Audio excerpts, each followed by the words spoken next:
Hi everyone, Gundam Vax here for a 27th and brand new episode of our special edition Lore of the Universal Century.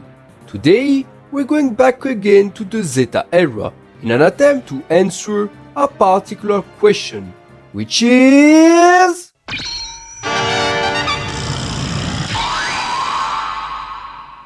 Yep, in this video, we are going to explore the history of the Titan's mass-produced Shark, its mechanical lore, variants, and extract every bit of mechanical knowledge we have on them so far.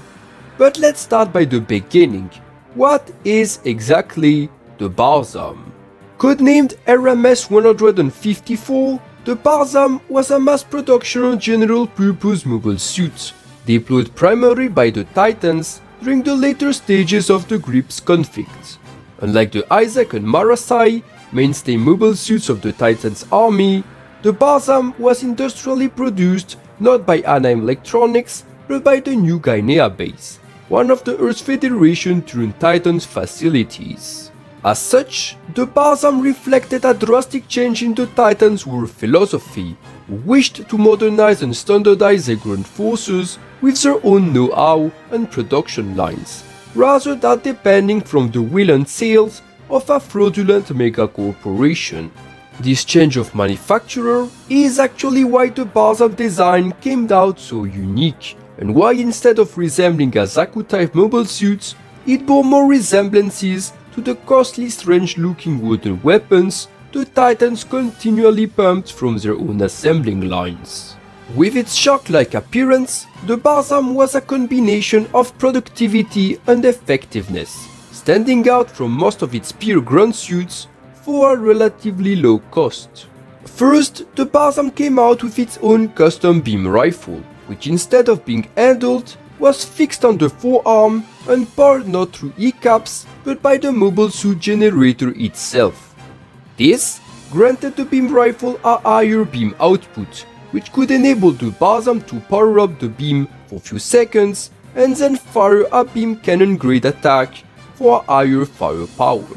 Ice on the cake, this beam rifle could be used as a hardpoint for a grenade launcher, enabling the Barzam to transport even more weapons. Secondly, the Barzam was designed for maximum productivity, and its end manipulators were specially designed to be compatible with any pre-existing weapons the Titans fielded at that time, which means all the weapons used by the GM2, AoZ or Marasai could be used without issues by the brand new Barzam.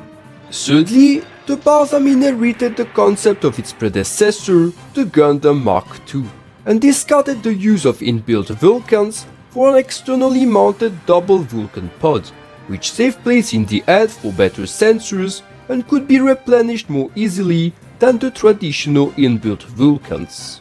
Now, the true design strength of the Barzam was that its weird-looking appearance didn't impact much its operational and production costs, with the model being extremely easy to produce and for a cost of only 1.5 times the cost of a GM2.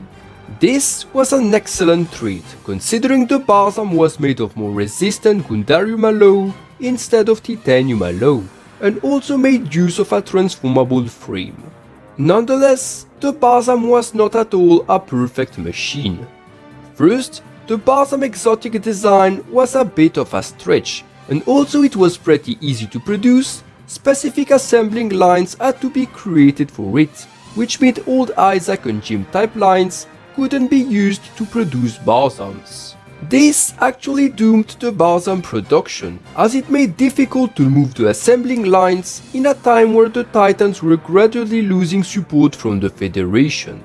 After the Titans lost the New Guinea base, half of their Barzam production capacity was cut, and although they managed to reestablish the production line in the Gate of Zeon, they later watched in horror as Axis rammed the space fortress, destroying it, and their last hope to massively produce Barzams. This would actually be the reason why the Titans never phased out all their ground mobile suits for the Barzam, and even after the Titans were gone, the Barzam would still suffer from this.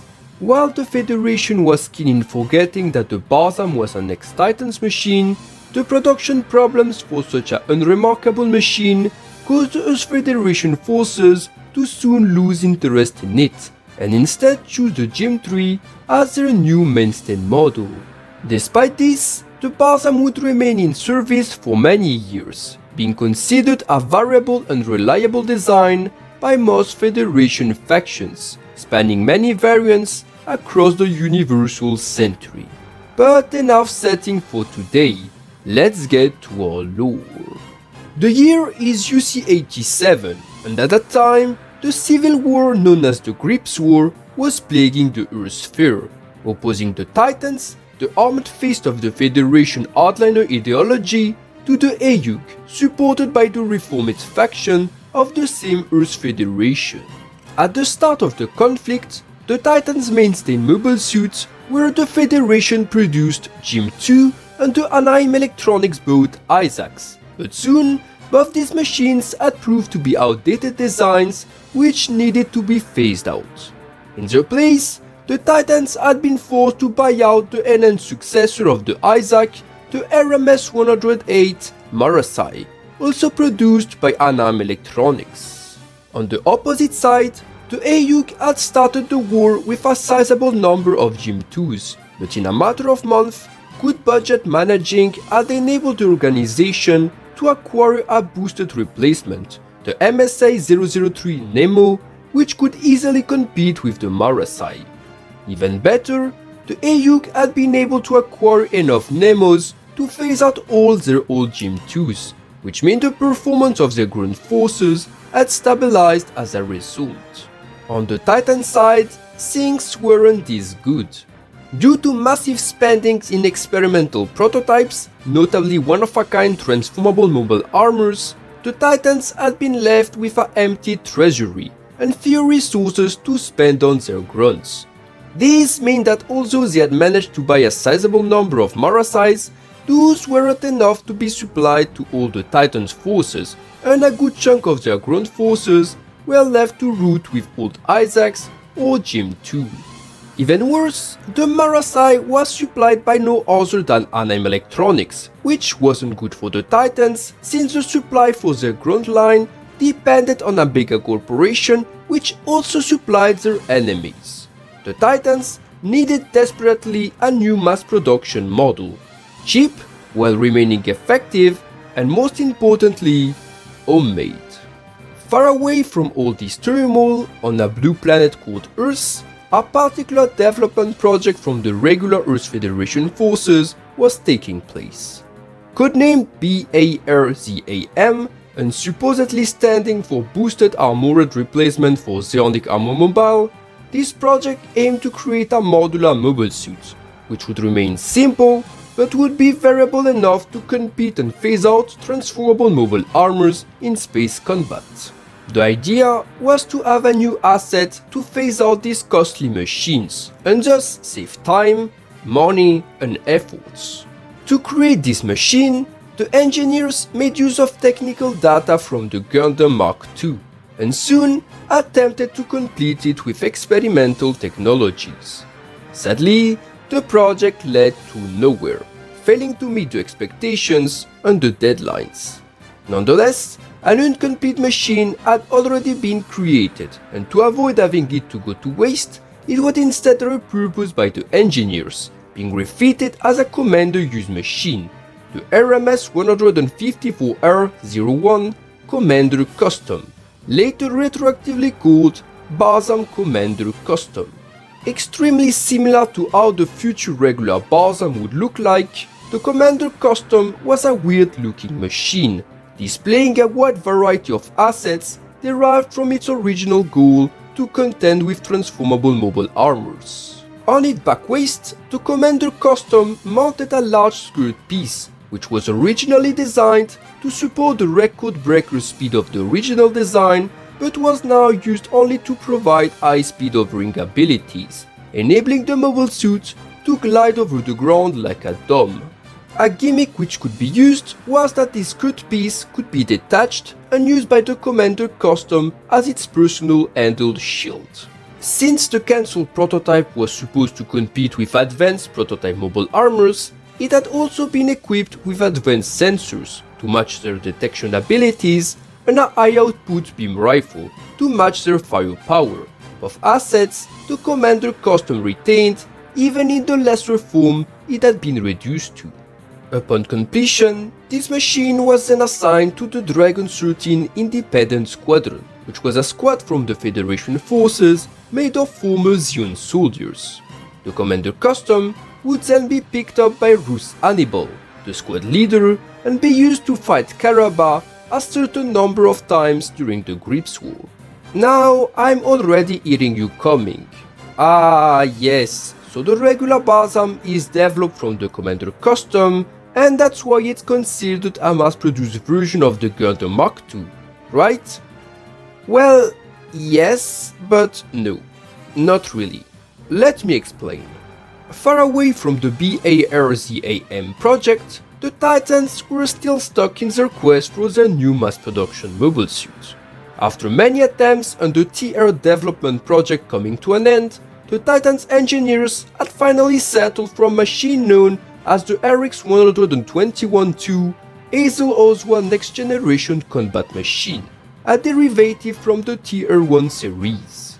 The next-generation machine was an excellent choice in terms of variability and performance, but in terms of production cost and versatility, the engineers found it to leave much to be desired. However, this particular candidate never proved them right or wrong. As the next generation machine was entering the final phases for its validation, the Titans engineers of the New Guinea base got voices of the existence of the Commander custom, and after examining its data, soon became inspired by its design. Soon, these same engineers started drawing plans for a new mobile suit, which would follow the baselines of the Commander custom, while compiling everything which had been learned by the Titans during the TR project. This is where the regular RMS 154 Barzam was conceptualized, a mass production machine drawing loose inspiration from the Commander custom and the prototype it was originally meant to be, while including design features from various TR machines. Now, despite looking very much alike the Commander custom, the Barzam design was still mostly shaped by the trials and errors of the TR series. The inner chassis was a mixture between the next generation AoZ and of the Gundam Mk II, thus strengthening the claim of the Barzam being a mass-produced version of the Gundam Mk II. To withstand more kinetic forces, the arms were molded after the ones of the Rosette land battle form, while the legs and rear mechanism were instead respectively drawn from the TR-6 Wanwood and TR-3 prototype Ashima Ki-R, thus improving the Barzam cruising abilities. The Isaac Vanguard would instead provide its sensors and high heel, while the Azelroi would be used for its crotch piece, a refueling port which the Barzam would inherit. Similarly, the Isaac Cannon chest armor would greatly inspire the Barzam upper body, notably the frontal chest, transmitting it its high ballistic resistance. As for its special rifle, Advance of Zeta retconned it as a simplified version of the Primrose, which was an escape pod docking platform hybrid vehicle equipped with a long blade rifle. The result may have resembled the strange-looking Commander custom, but in the end, it was everything the Titans were expecting from a mass-production machine, combining good firepower, excellent mobility, and a cheap but effective transformable frame. The design was eventually thought to be so good that the plans for the next generation machine were shelved, with Titans High Command shifting their attention toward the Barzam, which seemed to be much more promising. With the Barzam being accepted for mass production, its designer, the New Guinea base, took in charge its industrial production, starting off with a particular but unremarkable model called the prototype Barzam, produced in July UC-87. Similar in every point to the average mass-produced Barzam, the prototype version was more or less just a first rollout version, which is hinted to have differed only in its paint scheme, which is still unknown to this day. This model would be fielded against Karabakh during their assault against the New Guinea base, with its destruction delaying the start of the production by nearly 3 months. By October UC-87, the Titan's assembling lines continuously pumped more and more Barzams, and a certain number of variants of the machine started seeing light as the Grips War raged. On the other side of the ocean, the Auckland Research Institute, another Titans-controlled facility, was facing a problem regarding its production of Ashimars, transformable flight-capable mobile armors, which were in high demand from both the Federation and Titans for their reliability, but were nonetheless extremely costly. Soon, their engineers took notice of the brand new Barzam, the successor of a failed mobile armor counter, which also partially descended from a Ashimar type, and decided to use it as a base to create cheaper and less complex Ashimar lookalikes.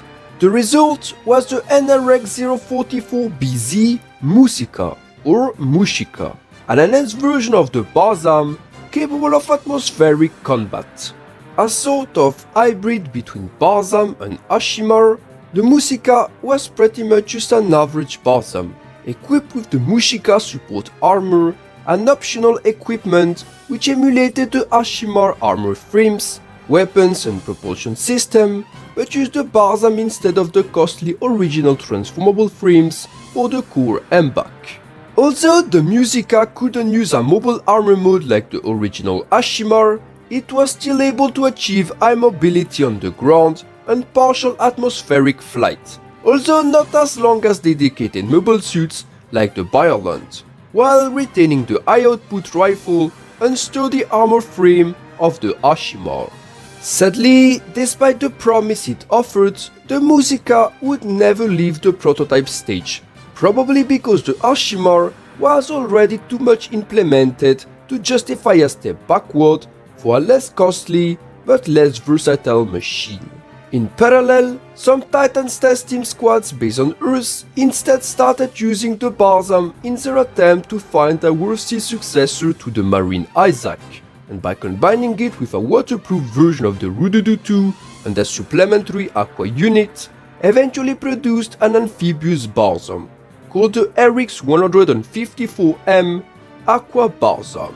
Through the supplementary parts, the Aqua Barzam was able to shine in marine warfare, notably through the inclusion of submarine-use shield boosters, increasing its cruising range underwater, alongside various torpedoes for improved firepower. As primary weapon, a 4-barrels harpoon lancer derived from the Jim Aqua series was also included, to be used as a handheld weaponry underwater. Like the Aqua Isaac, developed simultaneously, the Aqua Barzam made use of a special scuba visor, which was developed from the Jim Aqua original visor and was supposed to increase the pilot visibility in deep sea, as well as to protect the mono-eye sensor. However, unlike the Aqua Isaac, the Aqua Barzam is stated to have been produced in limited numbers and would actually see some combat during the later stages of the Grips War. Now, far away from these early tests, the Federation roots of the Titans were ready to spawn a new generation of variants for the organization. Despite having seemingly fully adopted Zeon-related technologies, many among the Titans remain attached to their old federal beliefs, and their trust in the mystical concept of the Gundam, the first federal wonder weapon.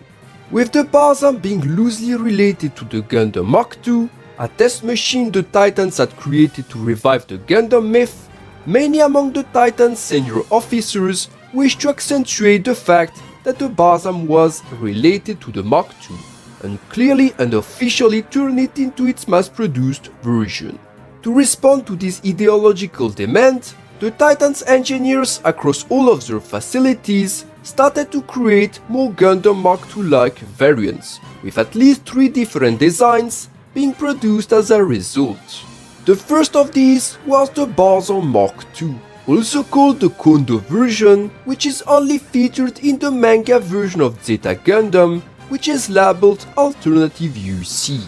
An attempt to make the Barzam more in line with the Gundam Mk II, The Barzam Mk II achieved such goal by reintroducing Mk II features in the Barzam frame, including notably a Gundam chin, removed in the original Barzam, alongside arms and shoulders shaped after the ones used in the Gundam Mk II.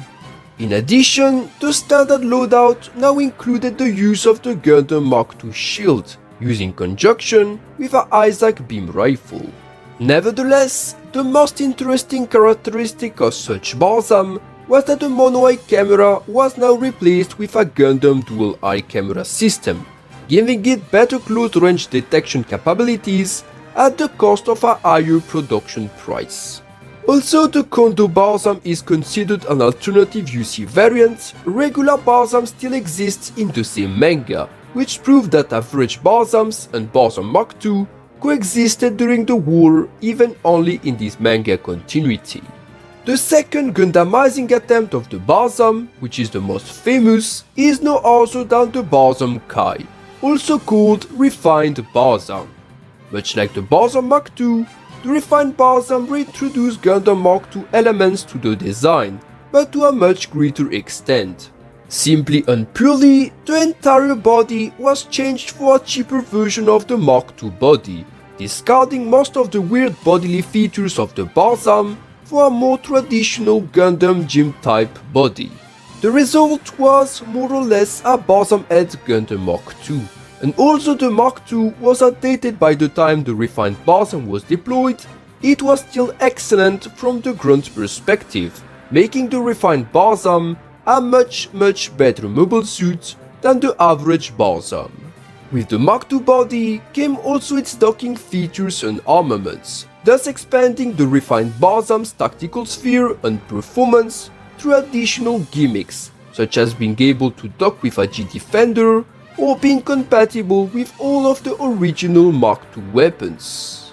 As for its production, it is unknown where exactly the Refined Barzam was produced, but since the model number is unchanged, many theorize it was also manufactured in the New Guinea base, like the normal Barzam.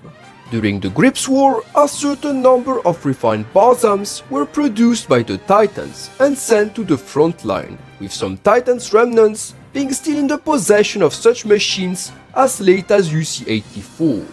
After the fall of the New Guinea base to Karabakh, the Earth Federation forces once again took control of the facility, and continued for a time the production of Refined Barzams on their own. These Federation-affiliated Refined Barzams would be dispatched to the rest of the Federation forces early in UC-88, notably the Barzam base, where a garrison of Refined Barzams would be pitted and massacred by mutineers under Xeku 1, mutineers who would later turn into the New Decides, the antagonist of Gundam Sentinel. Aside the Barzam Mk II and Refined Barzam, a third Gundamizing attempt is known in the form of the Barzam Black Hares, a custom mobile suit used by the Black Hares Special Operation Group. A group of Black Ops soldiers within the Titans who only obey to His Excellency Jamitov Ayman, supreme leader of the organization. The Black Hares use top-notch experimental technologies, sometimes derived from the prototypes of the Titans test team. Among their signature mobile suits was notably their custom Barzam, only known as the Black Hares version. With its new chest drawing inspiration from the TR6 One-Watt mobile armor mode, and its arms and shoulders derived from the Azul Kelderek, a TR1 derivative emulating the Gundam Mk II, the Black Hares Barzam looked more Gundamish than the regular model, although to a lesser degree than the Barzam Mk II and Refined Barzam. Instead of abandoning the mono-eye camera for a dual sensor, the Black Hares instead adopted a composite spider-eye visor, similar to the one later used by the Aqua's Gigants and possibly derived from the Gym Striker Metal Spider from Blazing Shadow. As regular loadout, the Black Hares abandoned the signature Barzam rifle for a modified version of the Gundam Mk II beam rifle, which mounted the regular Barzam grenade launcher near the magazine. On the other hand, a regular Mk II shield complemented the Barzam arsenal, thus making it even more Gundamish. Because the Black Hares rifle is also used by the refined Barzam and also because of other similarities, it is believed by some that the Black Hares may be the original prototype from which the refined Barzam came from, which is in my point of view extremely plausible. As a bonus of innovation, this Barzam mounted on its back a special backpack with two movable verniers thrusters, an equipment which would later resurface some years later with the Zeon series. Like the Isaac Black Hares, Woundwood Black Hares, and Kelderek Hoist, the Barzam Black Hares was used for Black Ops operations during the Grips War, and would thus never enter mass production as it was, nor have its deployment history fully revealed to the public. Now, as everyone was busy Gundamizing the Barzam line, some engineers instead had other plans for the little sharky mobile suit. The engineers of the Compe arsenal, who had developed the next generation combat machine, now turned their attention to the very mobile suit who had bested their product, and drew inspiration of it for their TR6 model consolidation plan. A very ambitious development plan which aimed to replace all Federation and Titans mass production mobile suits with a single model derived from the Woundwood. The model consolidation plan aimed to put an end to the gradual loss of standardization observed between Earth Federation related machines, which caused an over-reliance on AAM electronics. The project had started with weak propositions such as the TR6 Woundwood Easy or TR6 Gym 2, but with the success of the Barzam, had eventually settled for a more ambitious mobile suit, codenamed RX-124 TR6 Barzam II. A sort of dinosaur hybrid between Barzam and Woundwood, the Barzam II followed the baselines of the Barzam lineage, notably the shark fin antenna and the rear skirt piece, while featuring many features from the TR6 line, notably the dual eye camera on chin piece, crotch long piece, arms and thighs.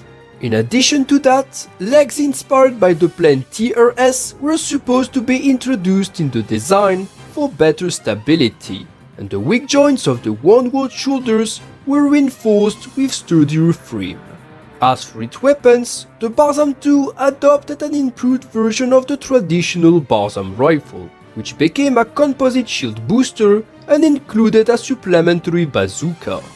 In the head, the Barzam II instead introduced a special gimmick, which was that the head and fin could open and split, thus transforming the Barzam type head into an intimidating Gundam head for psychological warfare and enhanced sensor capacities. Without surprises, the project was way too ambitious for the Titan's empty treasury and the Federation greed, and after a limited production of parts, the Barzam II production was shut down, but not before some uncompleted units were claimed by Titan's forces. As the Grips War ended with the Titans shunned and defeated, several Titans units fled the Earthsphere, reaching Mars in hope of joining the Neo-Zeon forces there. Although Zeon agreed to take them over, all of their war material was confiscated, being integrated in the local forces of Mars Zeon. Among the collected material brought by these scattered Titans were notably a certain number of Barzam variants, including regular Barzams, incomplete Barzams II, and Aqua Barzams. In the case of the regular Barzam and Aqua Barzam, Zeon performed very basic modifications, such as repeating them, and in the case of the regular Barzams, adding new leg thrusters for hovering on Martian ground, alongside new communication devices. For the salvaged Barzam IIs, the retrofitting was more tricky, notably because all of them lacked legs, since the TRS-derived legs had never been produced as the Titans had never completed the TRS project in the first place. This caused the creation of the ARZ-154, the Zeon version of the surviving Barzam II. Repainted in Zeon's signature red colors, the Zeon Barzam II differed from its more traditional brethren mostly in the limbs section, with the lacking TRS legs being instead replaced by regular Barzam legs. The arms and the onward reinforced shoulders were also abandoned, instead replaced also by regular Barzam arms and shoulders. In terms of weapons, the Zeon Barzam II had also to relinquish the planned new equipment, instead using the much simpler and more available regular Barzam rifle, also with an unspecified supplementary weapon. Like the Zeon Barzam, the Zeon Barzam II received the same supplementary leg thruster parts, giving it hovering abilities under Martian gravity. Last upgrade, the head received a Psychomu device, which enabled a new type pilot using the Barzam II to mentally connect with the satellite Eleanor, offering a bird's-eye view of the battlefield. Barzam and Barzam II would also be given the possibility to dock with a ground support armor base, the Ground Unit, transforming them respectively into the Grand Barzam and Grand Barzam II, which emulated the concept of the Rosette land battle form, but cheaper and better. These Barzams would then be used by Mars Zeon and participate in the civil war occurring there in the early UC90s.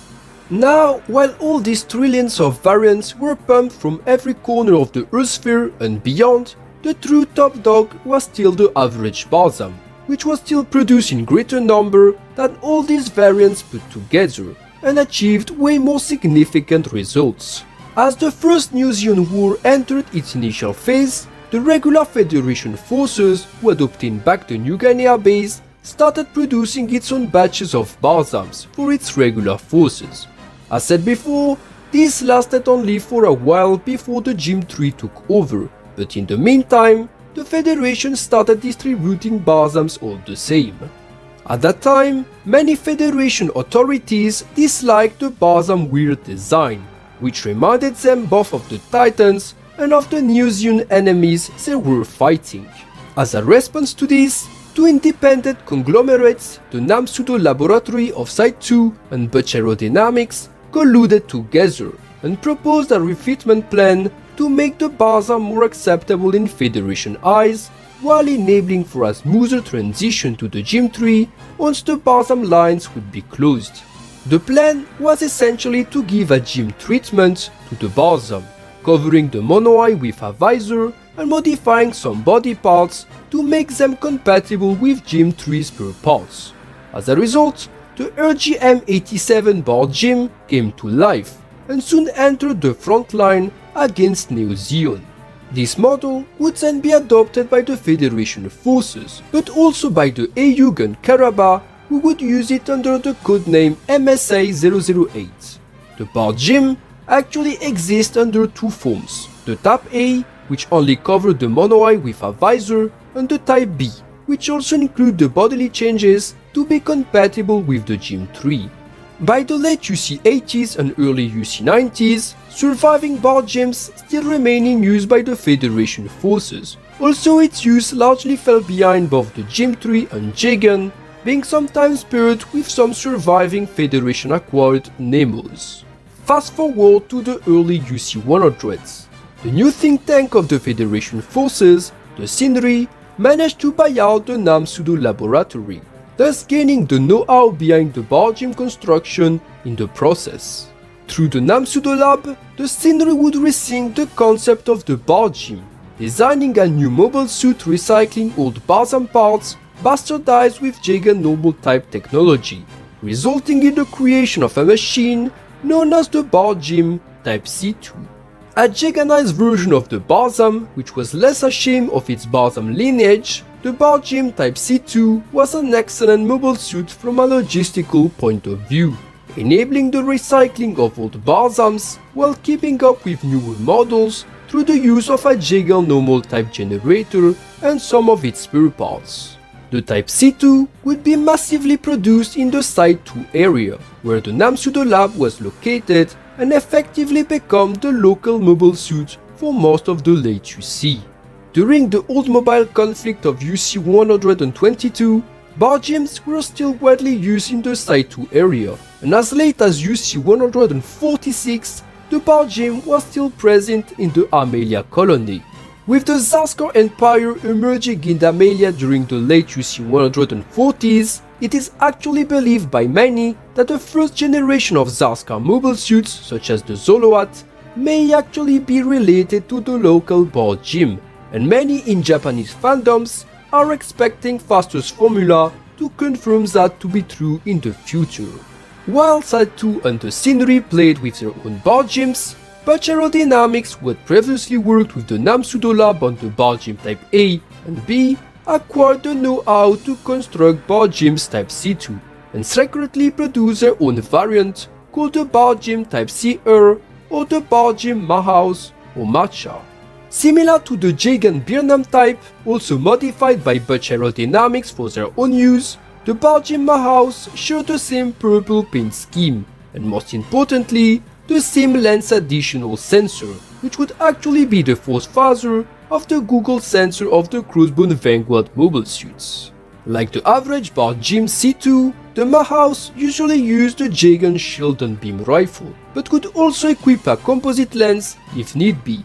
B.A.R.Z.A.M Dynamics would then give away to their private military B.A.R.Z.A.M, which would gradually evolve over time to form the first Crossbone Vanguard. Since we know the B.A.R.Z.A.M Jagan is the ancestor of the Crossbone Vanguard Burga series, it is also considered that the Barzam Mahouse share the same relation and impacted future Crossbone Vanguard models in one form or another. This is actually amazing, because should the Barzam be related to Zarskar mobile suits, it would mean the Barzam line is the forefather of all Zarskar and Crossbone Vanguard mobile suits, thus make the Barzam the real powerhouse, responsible of pretty much all antagonist late UC mobile suits, save for Jovion's designs.